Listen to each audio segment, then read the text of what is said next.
ଏଇଟା ଆପଣ କୁହନ୍ତୁ ଆପଣ ମୋ ନାଁ କ'ଣ ପ୍ରଗତି କରୁଛନ୍ତି? ନାୟକ, ଆଜ୍ଞା deputy controller legal metrology Puri.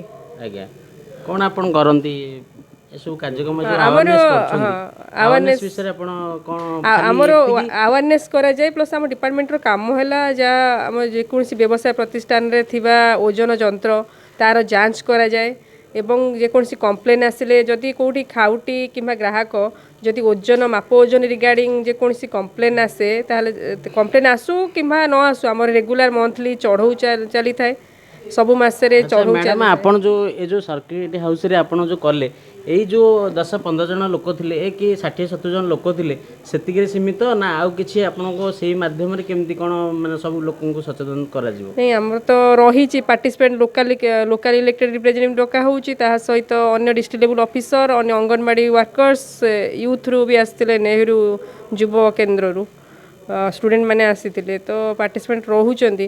ଆଉ ଆୱାରନେସ୍ ପ୍ରୋଗ୍ରାମ୍ ବର୍ଷକୁ ଆମର ଏଇ ମାର୍ଚ୍ଚ ମାସ ଭିତରେ 5ଟା ଆୱାରନେସ୍ ପ୍ରୋଗ୍ରାମ୍ ହୁଏ। ମାର୍ଚ୍ଚ 15ରେ ୱାର୍ଲ୍ଡ କଞ୍ଜ୍ୟୁମର୍ସ ରାଇଟ୍ ଡେ ହୁଏ, ନ୍ୟାସନାଲ୍ କଞ୍ଜ୍ୟୁମର୍ସ ଡେ 24 ତାରିଖରେ ହୁଏ ପ୍ରତିବର୍ଷ ଡିସେମ୍ବର ମାସରେ।